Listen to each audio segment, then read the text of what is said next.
This is my 2003 Mustang GT, and today I'm showing you how I did my battery relocation to take it from the front to the back. So the first thing I did, and I guess I could have bought a kit, but I really didn't feel like paying that much money for a quality kit, so I decided to make my own, and personally I think it came out better. So we'll open up the hood here.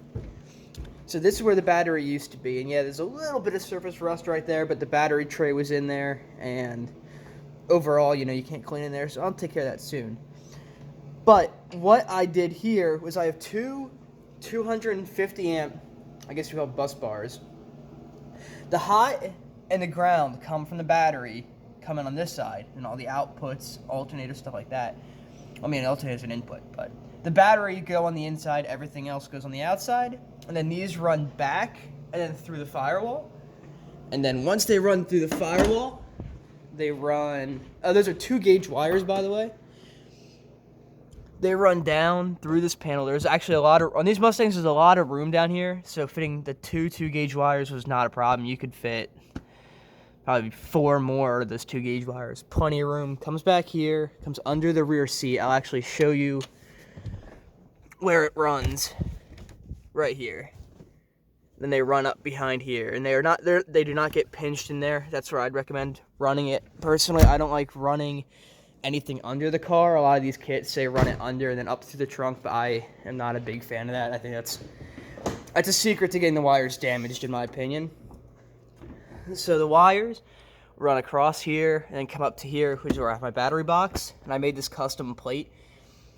It is aluminum on the bottom, and then has aluminum brackets on each side, and then the battery tray sits down. The battery box sits down in that tray, and then there's a strap that runs around here, and there's one on the other side, and that comes over and holds it all down. And then there's 4 bolts that go through and bolt to. These 2 bolts are just through the trunk floor. These 2 bolts are what would be through the frame. It's a unibody car, but it's the frame. They were actually really hard to drill through, but there was one hole already there, so I reused, and then I drilled one more for there. So then, these battery boxes come with a strap. No, I don't have it, but it's junk, it's plastic. I would never trust it. I would definitely get this. Was like $10, but it's rated like 700 pounds, which is way overkill, but that'll never come undone. And I've seen people use ratchet straps, but that doesn't look as good and as clean, in my opinion. So on this side, let me turn on the flash here.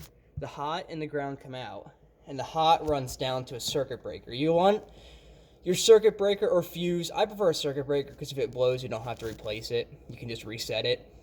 But you definitely want to have a circuit breaker as close to your battery as possible. So this here is a 200 amp circuit breaker, and from my knowledge at least, the biggest current draw you're going to have, once it's running, a lot of it's run off the alternator. So the biggest current draw you're going to have is your starter motor, and they usually, unless you have a massive engine or a diesel, don't take that much amperage. So a 200 amp, at least for this 4.6 liter, is just fine. It's plenty. And then so the hot goes through the circuit breaker, and then it comes around here to my battery cutoff switch. And I mean, I could use the circuit breaker as a cutoff switch, but I really didn't want to do that. I wanted to have a dedicated cutoff switch, especially because, not that this car would meet the NHRA requirements, but some NHRA requirements require a battery cutoff switch, and then the circuit breaker would not fulfill that. And I'm fully aware that even with the NHRA guidelines, this doesn't meet them. I'm pretty sure you have to have it on the outside of the car somewhere, so if you wrecked it, can shut the battery off. But just for the simplicity of it, I have it mounted right here. So everything's back here, and the wires run up to it. And then I have this wire right here, which comes out, which also goes to the battery posts. And this is for my float charger, so I can just plug this in and charge it. And make sure when you put these on, you wire it up so that the positive is the female end and the negative is the male end. So if it brushes anything metal, or you put something back here and it brushes metal, it doesn't short out. And overall, that's pretty much it. It's a very simple kit, a lot cheaper than if you were to go buy a kit from Jegs or Summit Racing, and it's, you have to do some fabricating, but that's pretty much what all these homemade kits are. And also, you definitely want a battery box, especially if you're running a normal car battery with the acid in it. You don't want that to leak and spill over. At least here, if it did ever leak, it's contained in the battery box. It doesn't get throughout all your interior. But thanks for watching. If you have any questions, just comment, and I'll be sure to answer them. Have a good day.